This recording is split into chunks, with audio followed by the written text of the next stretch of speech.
Yeah, it's all great. Mm, mm. She's got the best Gundam now. And Yep. then the Shah one kind of flies by and it gives a thumbs up or some equivalent of give like basically It initially when the cops are randomly shooting up the slums that the guys are running their illegal underground garage for fighting Gundams, fighting mobile suits is like the red one actually comes into uses one of its flying shield things to protect them and stuff. So I was like, it's a good guy, is it? I mean, it's fighting the cops, so it's probably a good guy. But other yeah. than that, like we have no idea what it's doing. Yeah. Yeah, I think she wants to get off out of space and go to Earth as well because she's got like some sort of guidebook to Earth in her bag. Um, And her kind of talking about how it's just like it's not the real sky, it's not real gravity, this isn't the real ocean as you jumping into the swimming pool kind of yeah, thing. it's very Mm. good though, like how she's the smallest character and she's got the big round head, and yet she's the one who is the most aggressive. Like, Um, Yeah, like your other girl who's like the worst information, like courier you ever seen in your life. yeah, She's kind yeah. of tall and lean, but is like very docile in comparison. Mm. But you may kind of notice she wears shades all the time. But you see, when she pulls the shades down, she's got a black eye. So there's like Yeah. a lot to be told there. Mm. It's just like this is like the like it's the alternate thing of when Xeon one. And while like in the main like Gundam timeline, we're like, oh, we beat Xeon, and like like we gotta move to a post-war era. It wasn't perfect, and another war started. It's like, well, yeah, that's Yeah. kind of shit. But I see, yeah, if Xeon one it wasn't any better. It's kind of worse actually, and they can't Yeah. handle it either because like all these like all these colonies now are just like suffused with shit. We got Yeah. refugees who are flowing in from all the places we blew up. We're great at fighting wars. We're supposed to be piss poor at everything else. Yeah. They're good at fighting, but not good at they're good at military stuff, but not good at actually like organizing a society after that. They're just like, yeah, sell them our old fucking suits for construction, but we'll take the weapons out, obviously. We were superior space people fun saying, yeah, and you blew up their homes, and now they gotta find somewhere else to live. So like these are your people. They live in space. They were born here. So this is your problem. It does it like again it's a lovely looking show even just on the human level, but on the robot level it does this kind of thing of you can nearly not make out what's happening, but like you can make out just enough that it feels like a chaotic three-dimensional space fight, that kind of thing. Yeah, I think I ever said before after I'd seen the film that Mm. like they're CG kind of like robots like that. I think I've seen worse ones, and these look Oh pretty yeah, yeah, alright. for sure. But I think it's using like some of the let's say occasionally he's using like in space physics works like this with advantage way kind of light works, but it does have a cool like I guess a visual effect. Then again, it's hiding up a lot. But you see, I remember this one like it's a red Gundam, but it's kind of flying off, and it's like not in deep space, but it's coming back, but only occasionally lights hitting it because even objects that are like in the way, like small asteroids, are like causing the light to dapple. It's fun saying, oh yeah, actually in real like space flight, space photography, it looks that way. Yeah, and as that short fight action sequence in the what I think is like some kind of construction art because there's like big concrete blocks just floating freely in space, and they're all like casting their own fucking shadows and everything, and they're all free floating and things you can Mm. slam someone into or hide behind. And I was like, it's using that three-dimensional space so fucking well. It's really nice. Yeah. Yeah, I'll jump onto it now. I think and get back on the train. But Mm. I'm glad they enjoyed it. You'd be 50-50 with a Gundam thing. Well, if it'll go for you or not, sure. Yeah, yeah. I think it's slightly better on Spaced on who's making this one. Mm.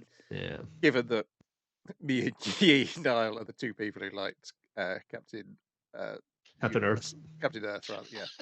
Um, Yeah. Apocalypse Hotel, episode 1. A true hotel is always sorted. A Mm. cozy post-apocalyptic cartoon as mankind I has fled. Um, there's been some huge virus reaping through humanity, so they all fucking fucked off to space and they left or under the the sea, robots to run some the went under the hotel. sea. It seems to be super hay fever because the Yeah, plants yeah. are emitting like I don't know emitting something. It's just toxic oh, to higher it's primates. it's the knowing or the happening. That's the one. Happening, yeah. The happening is the one where the plants are trying to kill you, I think. Yeah. But yeah, the hotel owner has said to the robots, they're one of the early hotels to adopt androids and robots and all kinds of stuff. They go like, "I'll be back in a couple of years. Just keep the place tidy." And they're like, "Absolutely. We do not have the 3 Asimov laws. We have the 8 laws of hotel service, and we will abide by them to the fucking letter because we are robots and we can't think any other way." And what I really liked about it is like something happened in the world and we're just kind of like vaguely seeing like the newscast, and it's like as a viewer you're like, I don't fucking know, and the robots do not fucking care. They're just like, well, it's day 3000 and if still no someone guests turns booked up on the website. if someone turns up though, like if we get a walk in, we can't not be ready, man. Come on, Yeah. we're doing this now for the last 100 years. Let's not stop now. And I like Yeah, the way that Yachio, our main character, is the one remaining one who looks like a human. Still yeah, the doesn't one quite, android one. but doesn't quite look like the humans we've seen in the flashback of the apocalypse happening. They've all got a slightly different way of being designed than she's got. I So like that. Yeah, it's Yeah. more like a smooth robot looking Well, design. when Like you're it, designing a robot, it has to be perfect. yeah. That's yeah, it makes more sense that she looks like an anime character because the human anime characters haven't looked so much like anime characters as she does. Yeah. Um, Yeah. And it works as well because obviously when we see the other robots that are more robotic looking, they're more like, like your Fujikomas or whatever the fuck, like it dots for eyes, beeping for emotional responses. There's actually the initial shot of like how many robots are left to mind the hotel and how many robots are left fucking present day. It's just like there's like 2 cleaning robots that seem to hate each other. 2 cleaning robots, a porter robot, a doorman robot, a cook, and a bartender. I think I've named all of them. Yeah, the ones the which flycatcher, who's the Yeah. flycatcher and general the pest one, the and giant spider part-time that's keeping the building receptionist clean. when- Yeah, and the big one that can't attend the company meeting, but it can loom fucking outside of the building while it's cleaning the building. Yeah. Spider bot, yeah. And as she's doing the check-in, it's like, Drillbot, where the fuck is Drillbot? You know, kind of thing. Is just like, it didn't fucking check in, and we need to go check on that. And so when she goes across the fucking apocalyptic waste, the hotel is immaculate. Everything else is fucked.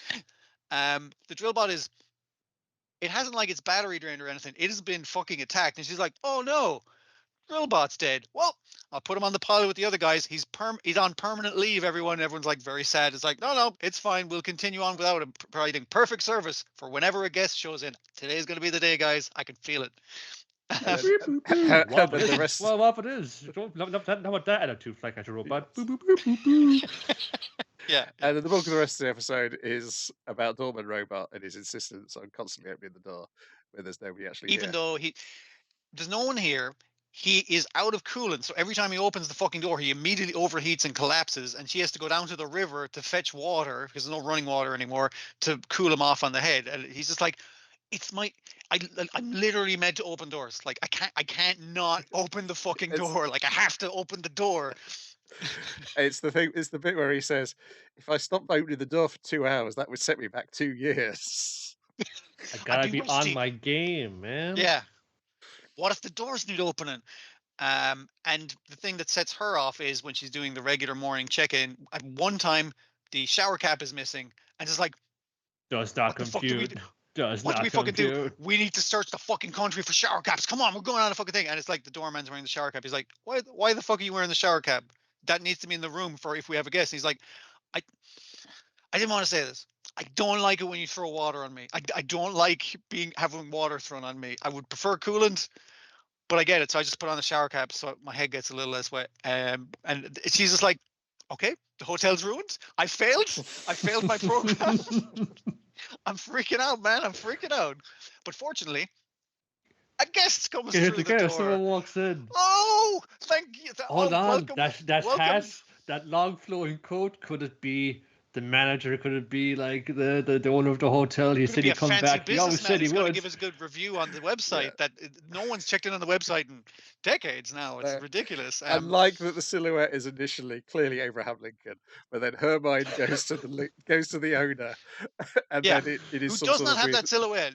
No, and then it is some weird fungus man who has come in. It appears to be a cactus. Give him a room. It What are makes you waiting noise for? from an orifice that would be vaguely where a human would say its head is, and then it sprays something everywhere, and they're like, "Welcome to the hotel." I like this It has a apocalypse. suitcase. It has a suitcase. It does. It's weird. It knows what the hotel is, so. In the opposite of Kowloon, where I'm kind of interested what the mystery is, what's going on in the background, I love that the robots don't give a fuck about whatever the fuck has gone wrong with humanity. Is there anyone left? What the fuck is this mushroom man? It's just like, they don't care. They're like, oh, thank goodness, a guest. Well, welcome. We'll show Yes, you we to... can fulfill our purpose. Hooray. Their concerns are nothing to do with the mystery. That's really funny, and it's played for that. Yeah. So yeah, it works quite well. It reminds me of bits of Hitchhiker's Guide to the Galaxy. In terms Yeah, of yeah, I could see that. That the kind of weird robots sci-fi. who are like really eager to please, like overly eager to please. Of course, there's no humans to react badly to it here. Yeah. So they could just live their life. But yeah, the door opening robot is a cracking idea of a character, because I'm sure he wouldn't be sacked back 2 years if he just took 2 hours off. Yeah, but it's But just like, you they're know, all he's really just, self-obsessed, these robots. Yes. That's he's the, just that's so the like problem. over-designed, over-engineered for a door opener. He's like, he should be out fucking punching Big O in the face, like. Yeah, because when they're saying it's like, well, what about like what the other robots Beep and Boop suggest that instead of her going out doing the drilling for the new wing for the onsen that they want to add to the hotel, they're trying to expand the fucking hotel, these fucking robots, and the drill bot's dead, so that can't work. It's like, what about doorman robots? Say the other one's like, no, who's gonna open the fucking doors? That's his fucking, like, her initial thing is defending his position, and he's breaking his immediately every time he opens the door. And he's as wide as like 2 doors. Like his shoulders are way too wide. Like you need that big shoulder strength for opening and closing doors.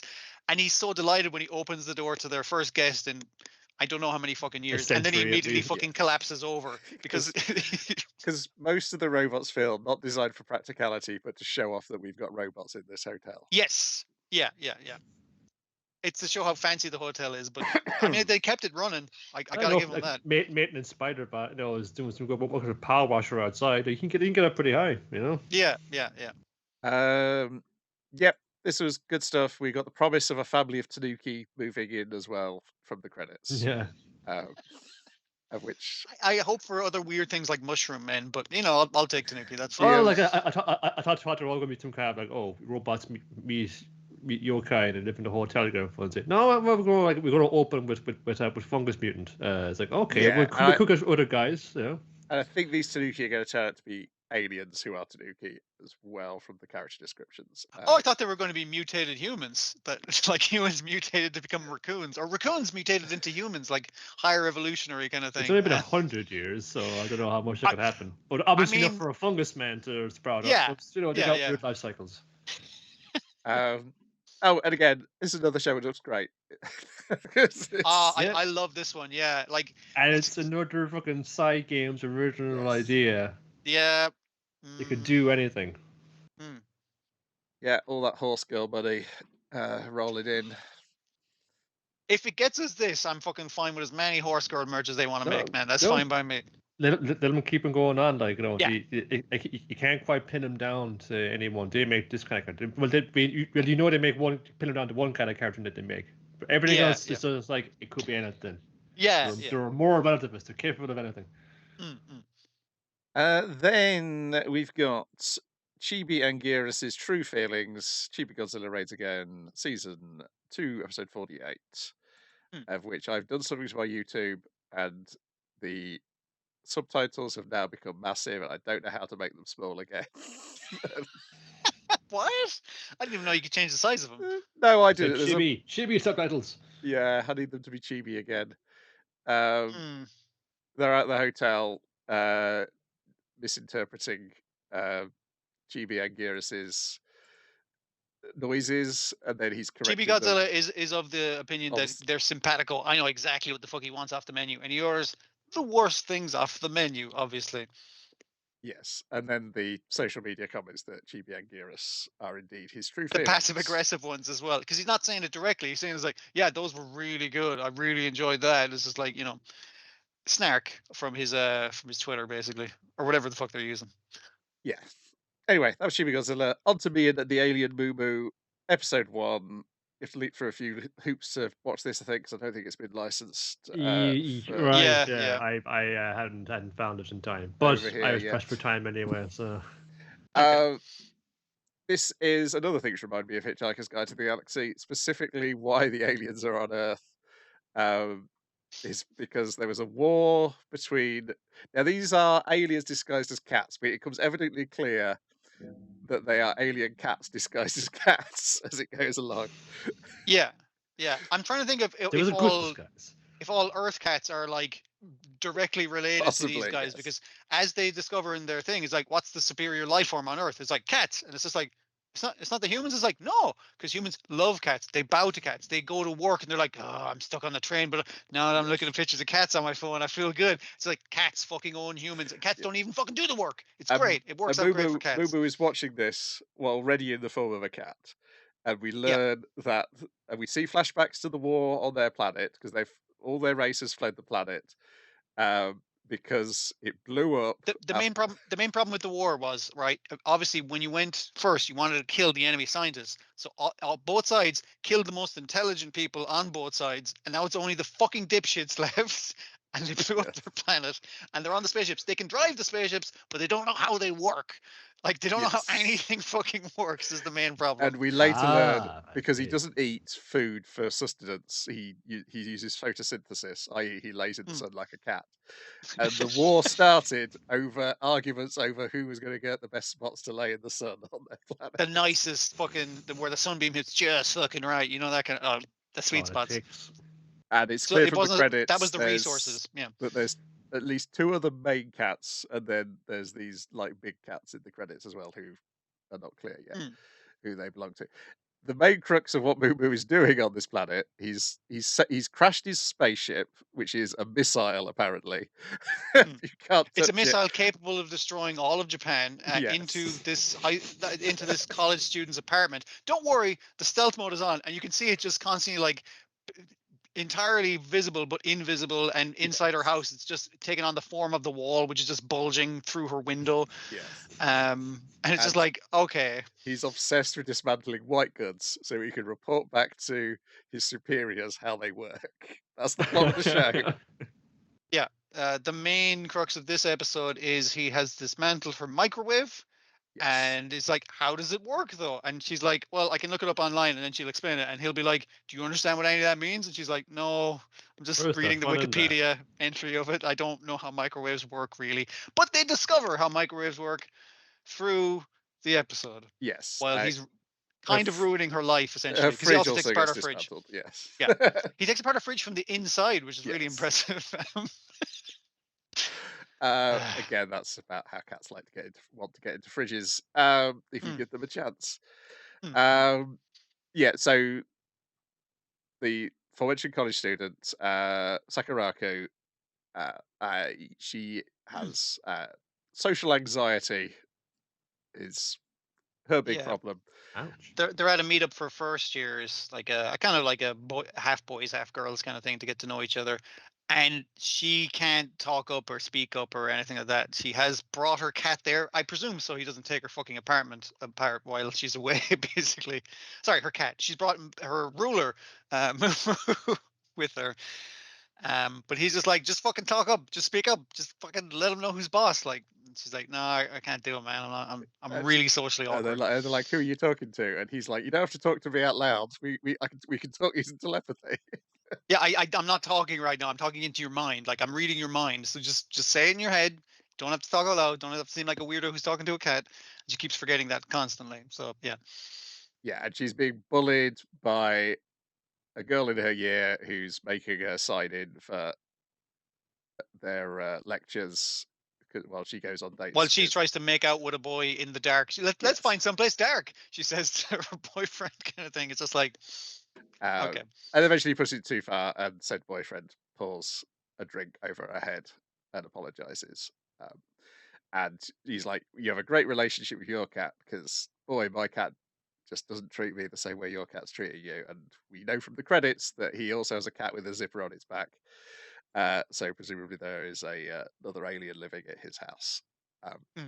And we get like a glimpse of like most of the cast we see from the credits. We see glimpses of them as she's going about her day at the I presume the campus. zipper motif is they're dressed as cats, and that's the zip or something like Yes, that. I But think so. Yeah. it's a really funny visual because it's a farcically cartoonily large zip on what is essentially like I was going to say like a realistic proportion cat, but a realistic proportion very fat cat is the other thing about it. These are well-fed cats, that kind of way. Yes. Collar accessory for your pet coming to shops this Christmas. And the cat's already wearing like a tie as well, so I mean, like Yes. that's and it drags along the ground, and I was just like, yeah, that's a good look too. Yeah. Yeah. It's quite well animated for a gag manga as well. I enjoyed it a lot. The hitchhiker stuff, and there's like a bit of Morgan Mindy to him because inside the missile is the reporting back to the home base in the same way that Morgan. Yeah. But also that's inside true. the missile, he's inside an egg in the missile as he's coming to Earth. Like that's like the interface. Yeah. Yeah, the interface is an egg. Meow meow. Yeah. Very much so. Like I say, there is a YouTube channel which does have it officially licensed, but you have to go and use a VPN and pretend you're in Southeast Asia to watch it in English, or you can find another means. But it's there and it is reasonably available. Like, yeah, it definitely exists. Rock is a Lady's Modesty, episode 2, lady version. Let's collaborate. Rock version. I will never admit to that. I stopped watching, so let me know. Don't get too much rock version right now. I think. Yeah. It took too long. It took too long, kind of belaboring a point, and everyone's I see. Between the tiles, they're going to have it like I guess sort of have like a bit of the kind of the Yuri girls boarding school satire like up front, and then we're going to rock out about it later on. It's just okay, that didn't trash it out and come out of that. It's just like no, but it's like no. Okay, you want to rock? Okay, let's go. Credits. It's just like you can give us that. It's basically most of the episode is her like when I'm never fucking talking to her again. I don't ever want to fucking deal with her. I will say it to her face when she confronts me, is like, I don't want to fucking talk to you. I don't fucking like you. You personally fucking insulted me. I don't like you. And she was like, oh, I'm fucking terribly sorry. I just got like carried away with the rocking and the rolling. But she's trying to go to her like it's just a thing of avoidance. I was like, hey, when we're going to do the next jam session? Hey, when we're going to do the next jam session? I like Linkin Park too. Yeah, like reaching over the bathroom stall and talking about Linkin Park and Chili Peppers and shit. And it was just like, it's the whole episode of her. We're gonna rock out now, and they're about to rock out, but then the episode ends. It's too fucking slow. I'm gonna have to cut this one. And I was generous by giving it a second one because I didn't enjoy the first episode. No, I found the first one too slow. That's why Yeah, it's the same with this one. It has not fucking picked up for me. Anyway. It's definitely slowed it down. Like it needs to kind of really kind of get the pace up in it. Like like you can only kind of do so much of it and say, yeah, it is pretty fun. Because like I like the kind of general idea of it though. It kind of reminds me of like the maid students like skateboard tracing fun and saying, the girls like boarding school up and down just jamming out in the drums. That's a kind of cool, like the kind of amusing kind of visual thing. There's all those other band members you see in the opening. Oh, get them in too. Got a crazy bassist and a crazy keyboardist. They got their own shit going on, but don't get that. He's cut us off at the end.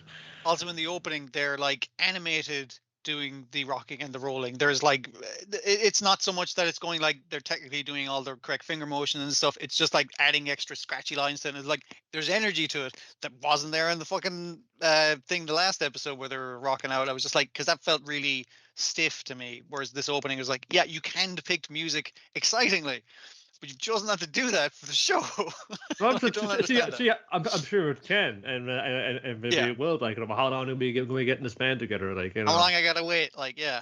But if I was half one sitting up on this one thing, and then there's this other like kind of Madonna of like the school council, and she's like, no, I have a little kind of like proper like a greeting with her, like it's just like okay, yeah, like at some point, like it's you're using this kind of classic Yuri framework, to create this like kind of contrast with the rocking out bit, but then there's too much of that, if I'm saying. If you kind of want to do a lot more of that sometimes, don't you? Maybe it's just the way to kind of divvy it up from the comic into the TV show, but it's gotta get the lead out here. It's gotta get the jams out. Come on. Yeah, and the thing of her her wanting to be the top girl of her year award or whatever the fuck it is. Like you have to get in with the president, you have to do all this other shit, and it seems to be just she feels kind of like second banana in this family she's been married into by her mother. So because her stepsister is kind of like, ah, fuck you, not even good at violin and shit. Like you're not, you know, it's just like, so it's just to prove that you're fancy, that you want to get the top girl in the fancy school. It's not nothing personal in this. This is all for other performative for other fucking people.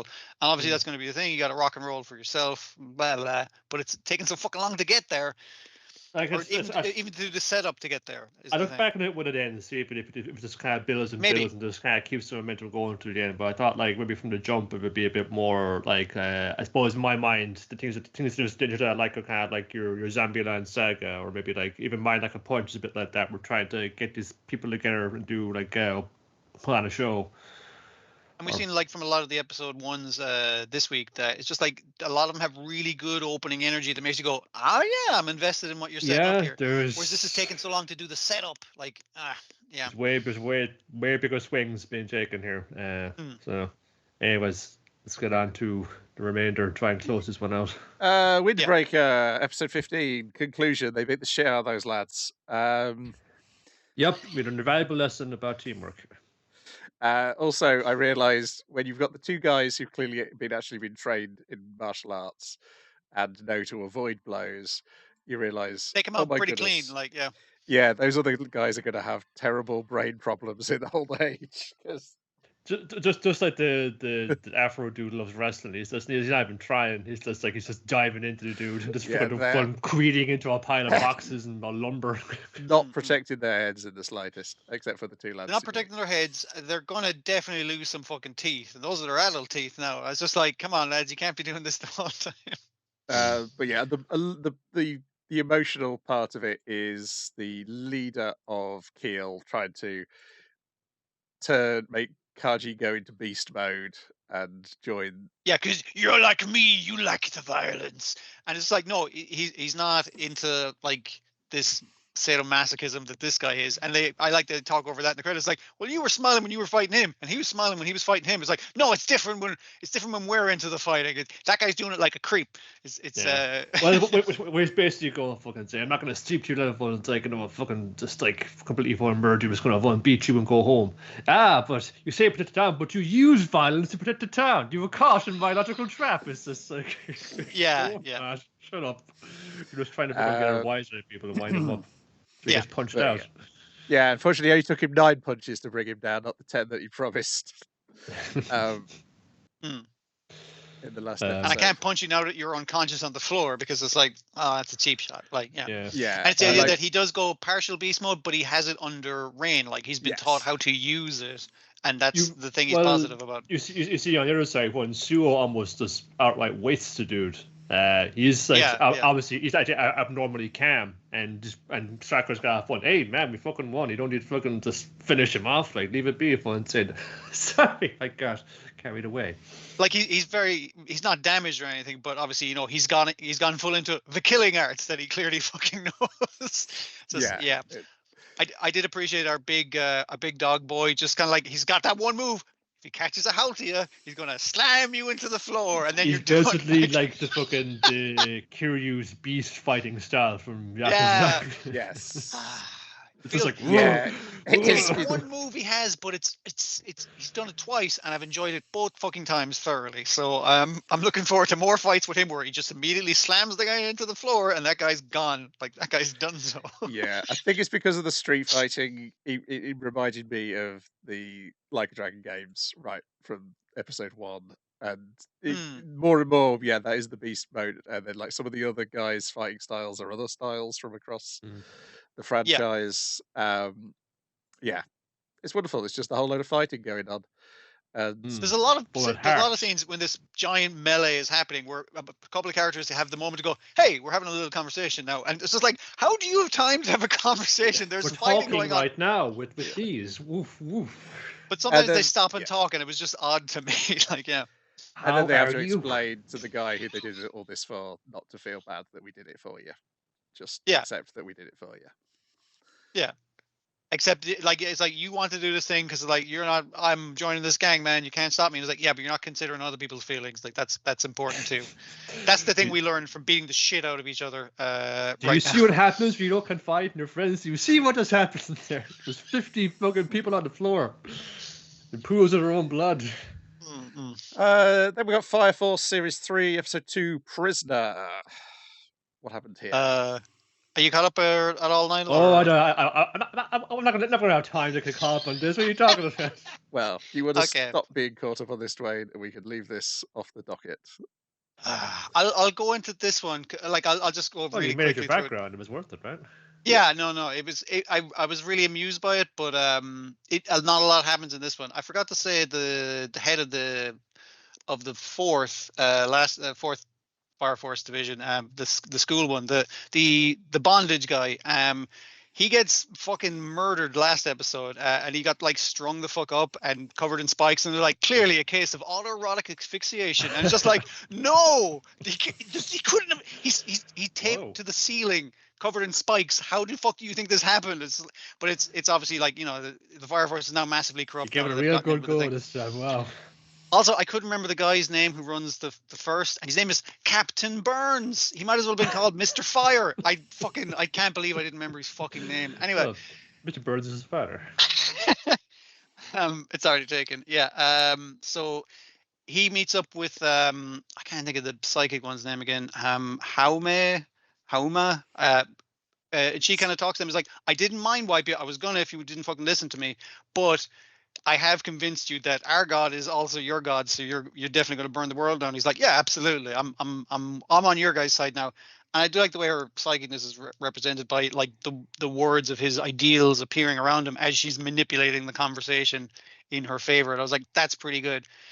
The other thing is the episode opens with the cliffhanger last one where through the Adola link he can hear Burns having this conversation with her from the last episode, going like, "Yep, we're going to put a bug in Obi and turn him into an infernal as punishment for what's coming out on the TV is he kidnapped Shinra, who has the holy flame and the Adola burst, and everyone going like, wow, fucking the Fire Force is corrupt in that one division, huh? Not in the rest of the divisions. They're all fucking cool." Right. So that's the thing they're playing. So the Fire Force Division 8 are having to go on the run, and they're like, hey, their chief scientist guy, Victor Licht, who's like, hey, you've always been like on the fence, like we didn't know if you were with the pharmaceutical company or the Fire Force. He's like, I'm with neither. I'm actually a criminal, so I know a lot of criminal shit. Come with me. We can hang out with my friend Joker. And Joker's like, hey guys, how's it going? It's me, Joker. It's like, the fuck are we with you now? He's like, yeah, you're criminals like me now. So I always thought you guys were cool, so that's grand. He's showing up in his pajamas essentially as well, which is great. And like, come on, we're going to our secret base that we have in the sewers, and it literally in the sewers has like lights underneath it that has like lit up secret base. And they're just like, yeah. Look. So they're like, we have to. So what the plan is, we're gonna like get in, we're gonna fucking figure out all this criminal stuff. He's like, we don't have time for that. We gotta go rescue him. They're gonna put like a bug in him like soon. Like we literally have a woman whose power is manipulating and making gold fly around. Don't know how that works by fire yet. Her name is Gold, and she's like, I'm gonna put this bug in you. He's just working out in the thing, in his cell, like Iroh kind of thing, just getting more and more ripped as he says to the guards, better let me out of here soon before I get too ripped. You won't be able to stop me then. But yeah, she's like, we're going to put this bug in you. We're going to put it in you. So they're like, okay, Joker and Shinra, you go ahead because Joker, you have a motorbike, and Shinra, you can fly. You go ahead. You're the scout team, and then we're going to come in after you because we have to walk through the sewers to get to underneath the Pope's house to where he's going to be executed / plant a bug in him. And they're just rushing towards that, and I'm just like, okay. So I'm wondering how fast it's going to get through this, but it's a lot of talking, and setup was just like, now you guys are on the dark side. You're dark heroes, and it's just like, yeah. I know there's going to be a sweet bunch of fights coming. Is basically the thing I'm looking forward to. But it's good. I guess they want to get this one just off the books so they can go full steam ahead and steel ball run. yeah. We'll see how it goes. And then did a Table Detective episode 2. Welcome to the Murderous Party File 2. And they're going to ask that we save the other half till next week because I think I watched the first half and said I'll come back and watch the second half and didn't come back and watch the second half. Okay. I think the thing I will say of the second half, I appreciate that the mystery is done by the ad break, and then we got a new fucking mystery that we're gonna have to get. I hope it keeps doing that, like keeps you on the fucking hook. I was like, oh, I want to see where this is going. Yeah. That's really nice. I am It enjoying didn't that. do a thing where like, no, we're going to resolve the conclusion of this thing immediately. You know, like in the first 5 minutes of the episode, and say, no, we got it. Can only lay aside a bit, and Alexandrite, that's what it was. I was close with the color blindness thing. Yes. You were. A gem which looks different colors depending on what light it's in. And you were right as well, Brian, about the other woman in the photograph. It was the same woman. She had a different haircut. That they can change clothes in anime. Did you know? Yes. I think I was just right about it being your one because I felt genre savvy. It's like, it's her. She's the most suspicious looking one. haven't laid into her yet, so it must be. Yes, and so she had mistaken the woman that she'd bludgeoned for the fiance of the guy, and she was doing this for her friend who she's in love with as well. Because it's like, no, she's not in love with the guy. She's in love with their other mutual friend that they keep talking about. Because Alexandrite is forbidden love, and also they're both wearing Alexandrite necklaces in that photo, as the butler points out. They're wearing matching ones as well. That's not forbidden love, secret love or something like that. Yes, because you didn't recognise her from when they're at school together because she changed her look, and so just assumed that it was the fiance. Now she is a fiance. It turns out, as the punchline is that she's the fiance of the blonde girl's dad, and that's why she was angry at her because and that's why she's going, maybe I should hire a hitman. Yes. They say it in front of the cops. Yeah, that was pretty clever. Like, you know, just like, oh well, I just like presume the context here. Or actually, like, you know, oh, just like a young, like this young fellow who got engaged. You know, he's very slick. You know, he's probably gonna wave the lace. Of course, to be mad at him for saying, no, you know, he's totally innocent in this. He didn't do anything wrong by anybody. He's just something like, he's just the guy you've assumed a lot of things about. Upon my internal bias. Yeah. And there's more funny things mixed in, like the manager come into the room and go, "Haven't you finished this yet?" They go, "No, it's still 4:30. You can say we can stay he's until holding 5." the door for and saying, "No, gas off my brother." It's 4:20, and when they're doing she's running away because they've identified her as the culprit, and the manager kind of catching up to them is like, "Are you done with that room?" You know, like it's just lots of stuff like that. Yeah. And the bit at the end when the other detective is wanting to give her a lift home. She's like, "Where are you? I got your lift. You can come on my cool car. It's my family car. Everyone thinks they're cool." She's like, fuck, where's my fucking Uber?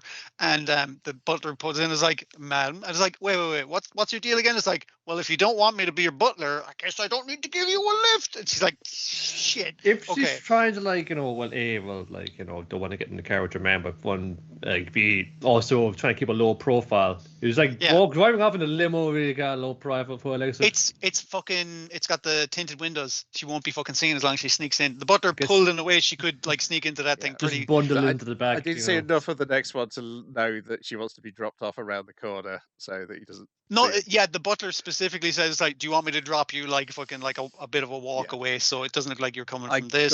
The second one I got as far as Mamoru Miyano shouting. Always good. The what's the thing? It's the message on the floor that's been wiped over. I can't remember the bloody message or the dying message or dying something message, like that. yes. Dying message. Yeah, oh man, him shouting is a delight all the time. I noticed on the translation this week is that it's English words he says. Yes, or translated as "ciao" or whatever. Yeah. Capiche? Pronto.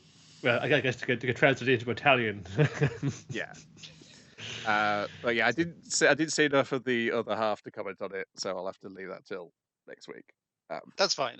No, it's definitely worth getting into. We do get in the before credits first half. We do get him explaining the the title of this thing is just like, have you had dinner, ma'am? It's like, no, I didn't have time to have dinner at the party. I'm fucking starving. And he's like, oh, it's bad because the way these cases leave a bad taste in your mouth because all the emotional interpersonal drama. It's like, oh no, I didn't mean to do it, Detective Conan shit. It's just like, I like it to be resolved like after dinner. Yeah, it's just like, because eat your dinner, then solve the case. Like, that's how it should be done. Now that I have my faculties about me, and even her asking him was like, it's like, what's your fucking deal, Butler? It's like, you're like a Butler thing. He's like, well, if you want to be honest, like, I always want to be a detective or a baseball player.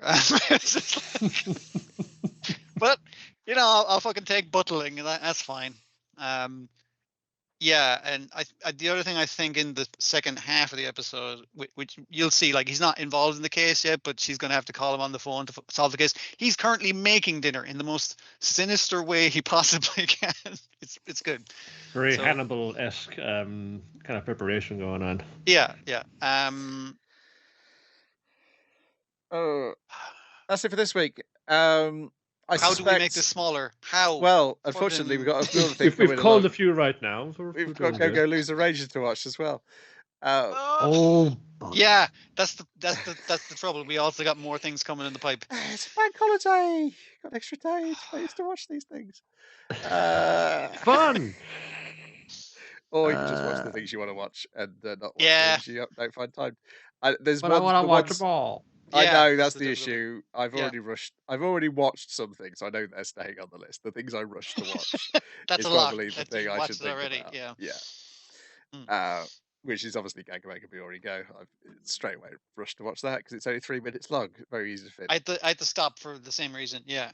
It's just like, anyway. No. Let's stop this recording and end the show. And I already realised I've cocked up on something, so I'm gonna have to manually do a bit more editing than I wanted to do.